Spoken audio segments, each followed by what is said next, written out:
Hi guys, it's Erika Heeren with the Small Business Marketing Studio, here with the latest episode of the Small Business Marketing Minute. This is week 3 of our 12-week series on SEO basics for small business. Our first week we talked about what SEO is, that's search engine optimization, and why it's important to your business. Last week we talked about how search engines work. This week we're going to take it more in-house and start talking about your website. We're going to cover 3 different areas. We're going to cover how your website is supposed to work for SEO purposes. We're going to delve a little bit deeper into how a search engine navigates your website. And we're going to talk about one of the most important facets of SEO, and that's how your user interacts with your website. You're going to notice as we're going through this that we're focusing a lot on using WordPress websites as an example. As an agency, and a lot of our vendors follow the same kind of path, we recommend WordPress websites, especially for the do-it-yourself marketer or for smaller businesses, simply because they have greater capabilities as far as integration, customization, and SEO. There are a lot of other website development platforms available like Wix, Squarespace, Drupal, and Joomla. All of them, Drupal and Joomla, are a lot more powerful, but they're not exactly friendly for the do-it-yourselfer unless you have a web development background. Wix and Squarespace are just extremely limited on what you can do from the SEO purpose because they are extremely templated sites just by design. So we are going to be focusing on WordPress. However, in the comments, you will find links directly to information on how to perform the same tasks for each one of those platforms directly from their websites themselves. We're going to be talking about a couple of different tools using WordPress, including Yoast, that's Yoast, and Rank Math for do-it-yourself SEO. We're going to cover those briefly for setup purposes, and then we're going to be covering those a little bit farther in a couple weeks when we talk about on-page SEO. All right, so let's dive into it. Here we go. All right, so diving right into it, let's talk about Technical SEO 101. So as we're going through this, and in the coming weeks, you're going to notice that there's a couple different types of SEO that we discuss. If you're going to go and talk to a web developer or an SEO practitioner down the road, you're going to hear them say the same term. So let's discuss really quickly what the different facets of SEO are. We have technical SEO, which we're talking about today. That's how well search engines, spiders, and crawlers can crawl your website and index your content. We talked about this last week where we talked about how indexing is that pivotal point where the search engines determine the categories of each piece of content and which of those pieces of content is most relevant to the end user. So technical SEO makes sure that the back end of the website is prepared for that. On-page SEO involves how well the content on the website is optimized for relevant keywords and the user experience. If you have a lot of users coming to your site, they tend to stay there a while. They seem to get what they need from the content, you're going to rank higher. If they're coming and leaving quickly, you get a high bounce rate, it's not going to work out well. Off-page SEO involves the inbound links from other websites to your website. So we also call these referrals. What you want to do in this case, and we'll talk about this more in the coming weeks, is if you can get relevant and authoritative, and that's the keyword, authoritative websites to link to your content, whether it's a blog or another page or something like that, it helps create a higher level of trust for your website. So again, today we're talking about technical SEO. So let's start diving into that. Before we can do that, we need to discuss what our website is made out of. The reason why this is important is you're going to hear a lot of these terms used if you go to an SEO practitioner or if you're going through your the do-it-yourself platform, you're going to need to know these terms. So typically when you're dealing with WordPress websites or really any website, you're going to be dealing with 3 different components. You've got your HTML, which is what a website says. That's the titles, headers, body content, so the text side of things. CSS is how a website looks, so your colors, your fonts, your graphics, that sort of thing, all of the things that make it pretty. And JavaScript is the action side of things, so how a website behaves, so interactive components, dynamic components, that sort of thing. So these are just key terms to keep in mind as we start to move forward. All right, so here are our core components of technical SEO, all the terms you need to know for your website. So we're going to talk about the key facets you should focus on, why they're important, and how they get implemented. All right, so the first one starts before the website is ever built. When you're purchasing your domain or you're setting up your domain, ideally you have already set up an SSL certificate, that's Secure Sockets Layer.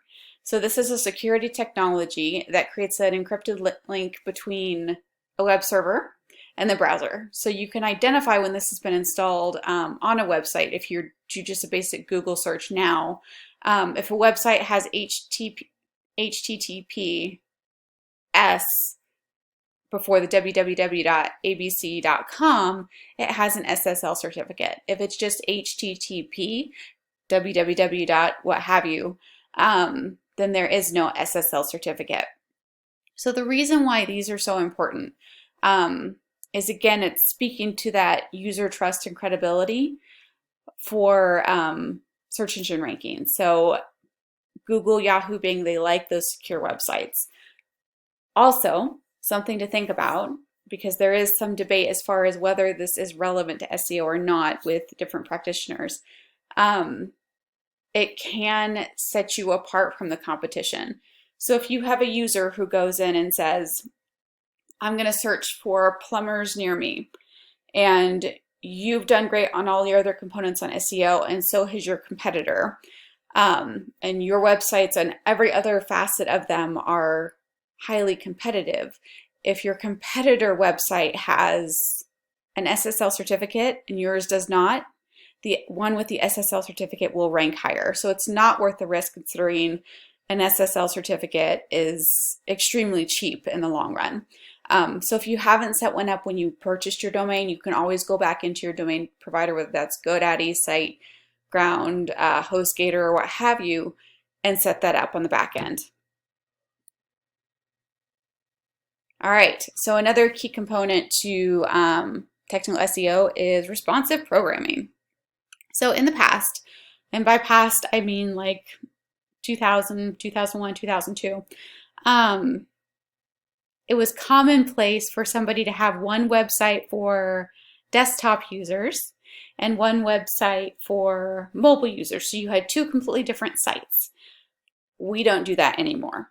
Because of the mobile nature of today's user, from iPhones to tablets to different size browsers and laptops and all of that other fun stuff, we use responsive programming. So what that means is that the website is designed to adjust itself automatically so it can be read easily on any device. It's not going to look the same on an iPad as it does on a 27-inch iMac screen, but it's going to automatically adjust itself so that it looks like it was created specifically for that device. And again, this is mostly important for the user experience. If you want them to stay on your website, which helps your search engine rankings, you want your website to be attractive to those users. All right, website speed. So this one is pretty self-explanatory. This involves how quickly your website and your individual pages load and transition. So if you have a lot of really heavy content, like a lot of video, a lot of stuff like that, or really large images, and you haven't optimized them and you haven't compressed them down, it can take a long time for your pages to load. The problem with that is that people today tend to have goldfish level attention spans. So they're not going to sit there for 5 seconds, 10 seconds, 15 seconds for a page to load. You have less than 2 seconds for that page to load before the person is frustrated and off to the next one. So website speed matters, and the back end of your website is where you would adjust that. All right, so XML sitemap, and we're starting to get into some more bigger technical terms here, right? So what an XML sitemap is it's a file that helps search engines understand your website while crawling it. Again, that crawling term is those little bots that Google, Yahoo, and Bing sent out to categorize your website. So we're talking about that indexing phase of the SEO process. It creates kind of like a roadmap of sorts of your website, telling search engines exactly where each page is and helping them categorize it. It's also going to tell search engines when the page was last modified, because the more recent your content is, the higher it's going to rank. So it tells search engines when that page was last modified. It says what priority it has on your site and how frequently it is updated. Again, the more current your content, the more likely you are to stay top of mind and top of search engines. So the great thing about XML sitemaps and going through that process is that even if your internal linking and your on-page SEO is not 100% where it ought to be, an XML sitemap will help a search engine index that website quickly without the additional support of the on-page SEO stuff. So this part is kind of controversial. The Accelerated Mobile Pages, or AMP. This was a Google started project a few years ago, and it created quite a big hubbub in the SEO community. What it does is it streamlines your site, in addition to what already goes on with responsive programming, to help it operate more efficiently on mobile devices. It helps it load more frequent, or it helps it load more quickly, which again, that attention span is a big deal. But it strips down a lot of your content. It can leave a very bare bones view of what your website is. However, it is designed by Google and was put out by Google. So if you're trying to rank higher on a Google search engine, you're going to want to use their tools. And statistics have shown that AMP versions of pages are far more likely to be read and shared by your users, and increasing the time that they spend on your website. The more time they spend on your website, the more credibility your site has. The more credibility your site has, the higher you're going to rank against your competitors. So that's a term you may see. It's a good thing to know what they're talking about. Regardless of whether you're working with Google search, Bing, Yahoo, what have you, structured data and schema markups are a core component of technical SEO. So a schema is a way to label or organize your content so that search engines have a better understanding of what certain elements on your webpage consist of, so what they're talking about. This code provides structure to your data, which is why a schema is often referred to as structured data. So this is kind of where we get into the point of we're spoon feeding the search engines exactly what categories, what content, what users to send that to. The easier you can make it for a search engine, the more likely you are to rank higher. So structured data is a key component of that. So now that we know the keywords, let's talk about how to implement all of this stuff. So your brain is probably going about 10,000 miles a minute going, I don't know how to even start putting together half of these things. The good news is that you don't have to. There's several tools out there, especially for WordPress websites, that will walk you through the process of making sure every single component of your technical SEO is set up correctly and let you know when there's an issue and help you make improvements along the way. So our first do-it-yourself option, which is great for small business owners, is Yoast. So this is a WordPress plugin. It's going to walk you through the XML sitemap process, the website speed process, and all of that. It'll identify potential schema issues and make recommendations for improvement, as well as ongoing recommendations for improvement on page and blog content.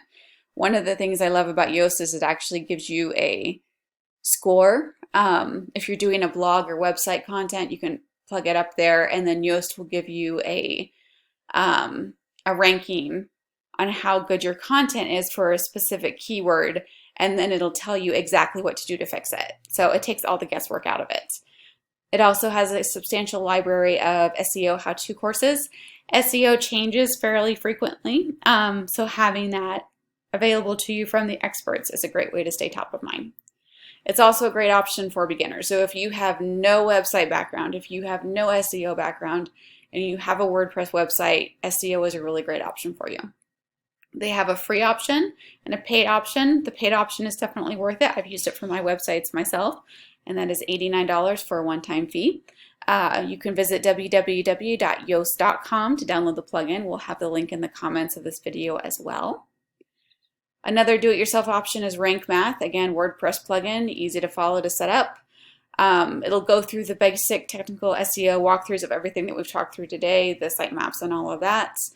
ongoing recommendations for improvement.